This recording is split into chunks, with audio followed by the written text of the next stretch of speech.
je reviens aujourd'hui, j'ai vraiment pas eu le temps de venir hier, ça va pas du tout ma coupe, je déteste. Enfin bref, c'est pas grave.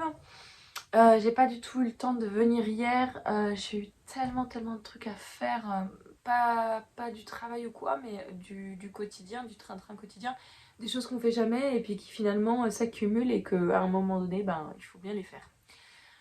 Donc je reviens pour vous parler de mes travaux en cours, donc de mes projets en cours. J'ai terminé le fameux anchor, donc sweater.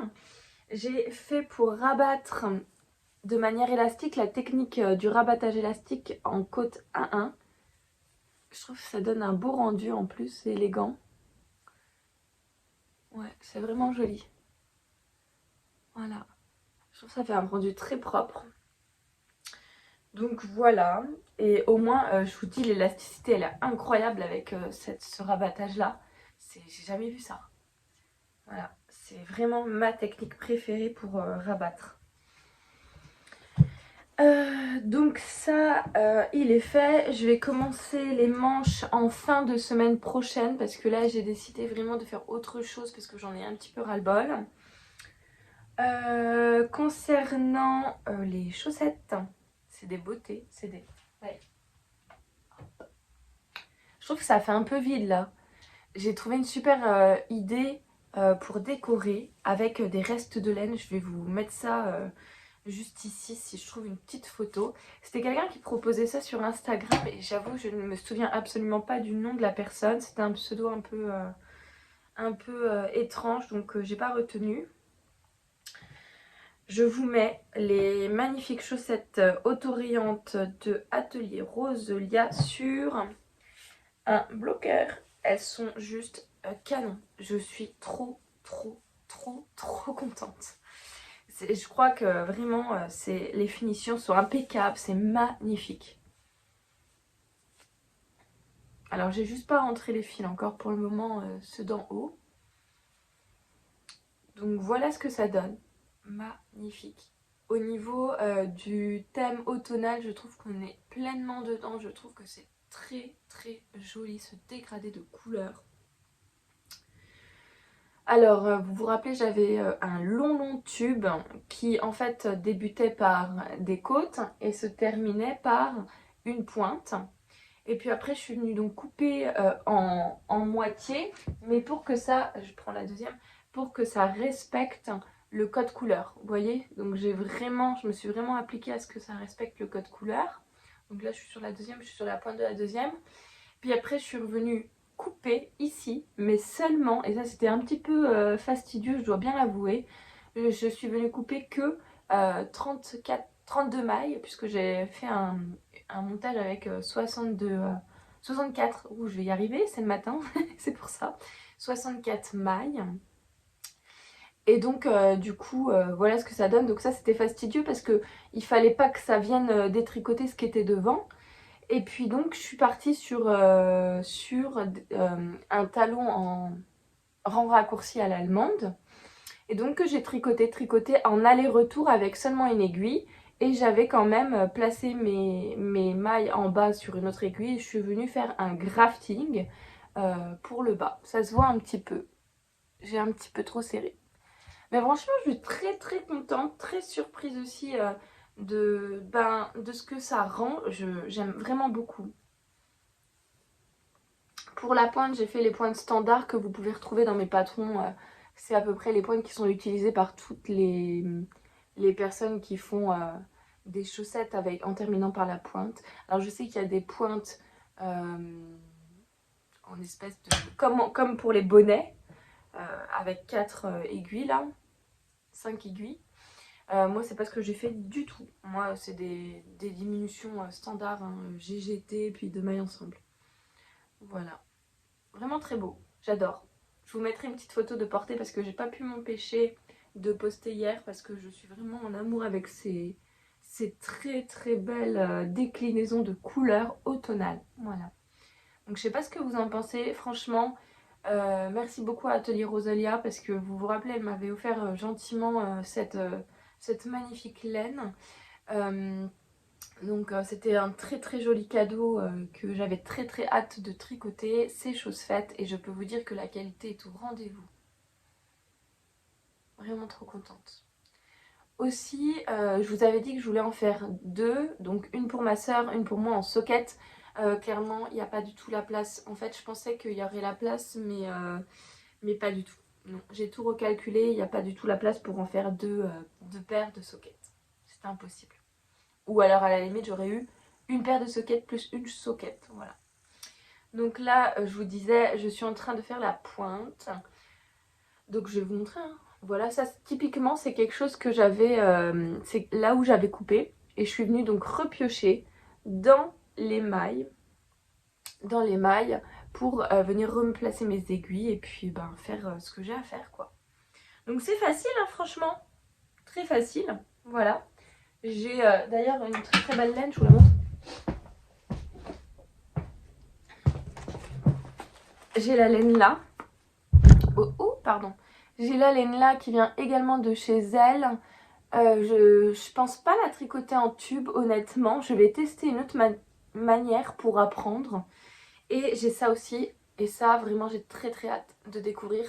C'est la toute première fois que je me suis autorisée à acheter une balle. Une balle, je crois que ça s'appelle comme ça. Boule, je sais plus. Une boule de le bruit des aiguilles. Je trouve que ces laines sont vraiment onéreuses. Alors elles sont très très jolies, hein. Les déclinaisons sont incroyables, elles sont belles.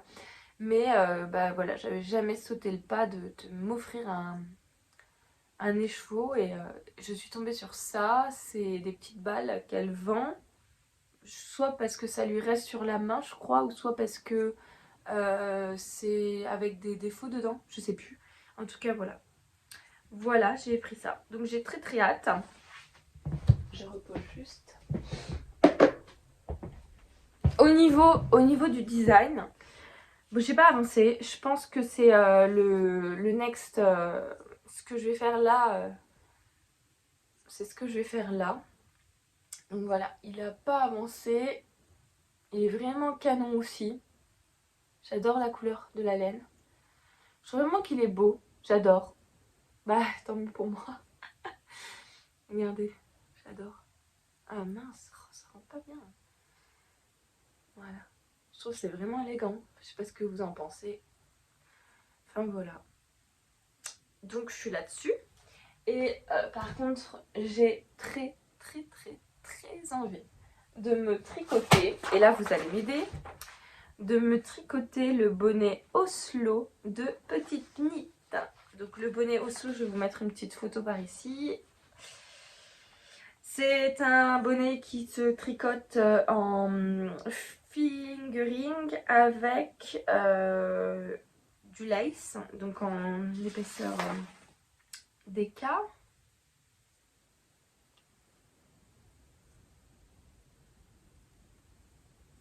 Ouais, c'est ça. Et donc du coup j'ai très très envie de me le faire. Et pour me le faire justement, j'ai très très envie d'utiliser donc ce très bel écheveau de Tricot et Stitch que j'avais depuis tellement longtemps dans mon stash.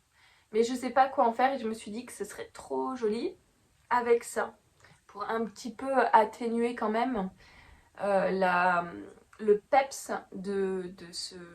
ces coloris-là. Hein, parce que Tricot et Stitch, elle est justement, je tremble, connue pour faire des laines qui sont très très colorées, etc. Moi, j'avoue que si j'adore comme ça, je sais pas si je le porterai dans la vie quotidienne. Donc du coup, je me suis dit, soit t'atténues comme ça. Alors, la pelote que je vais vous montrer est complètement défaite. Je vais la refaire, mais bon. Ou soit ça. Alors moi, je vous pose la question. Aidez-moi à choisir quel est le combo que vous préférez et je le tricoterai comme vous le préférez. Voilà. Donc je ne sais pas, j'aime bien le rose parce que je trouve que ça va bien avec la déclinaison, mais ça risque hein, de faire ressembler un petit peu au bonnet que j'ai tricoté, le bonnet Tara en rose, alors que le blanc, j'ai pas du tout de bonnet blanc. Je sais pas, je m'interroge. Je vous mets le... Dites-moi ce que vous en pensez. Et je suis en train d'entendre que j'ai le lave-vaisselle qui tourne, donc si vous entendez des petits bruits, c'est le lave-vaisselle. Voilà, voilà donc pour ce que je suis en train de faire. Autrement, donc ça c'est mon petit carnet avec, c'est mon nouveau carnet de tricot. Je suis en train de regarder dedans, je note aussi pas mal d'idées de vidéos. Et j'avais très envie de vous faire une vidéo parce que ça me concerne directement puisque j'ai trié tout mon stash. Et je me suis dit, qu'est-ce que je ferais bien avec, je crois que c'est pas trop français, qu'est-ce que je ferais avec un écheveau? Et j'ai plusieurs écheveaux en qualité fingering, donc en épaisseur fingering. Et je me suis dit, bah, qu'est-ce que je ferais avec ça? Du coup, j'ai très envie de vous tourner une petite vidéo pour la mi-novembre, parce qu'il y a plein de choses qui vont arriver avant. Pour la mi-novembre sur que faire avec un écheveau de fingering. Donc j'ai plein d'idées de patrons là que j'ai notés. Dites-moi si ça vous intéresse ou si c'est pas un format de vidéo que vous aimeriez bien retrouver, quelque chose comme ça. Voilà. Donnez-moi votre avis. En tout cas, encore une fois, je remercie toutes celles et ceux qui prennent le temps de regarder mes vidéos. Je blablate beaucoup. Je sais pas si c'est très intéressant, mais en tout cas, j'ai souvent des commentaires assez mignons. Notamment un hier de Dodi fait du tricot, je crois que c'est ça. Et du coup, bah merci beaucoup ma belle, ça m'a vraiment touchée ce que tu m'as dit, donc merci infiniment. Et merci à toutes les autres, je crois que j'ai un homme qui regarde mes vidéos, merci à toi.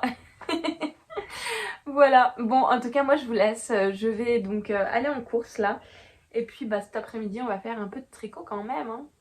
Voilà, bonne journée.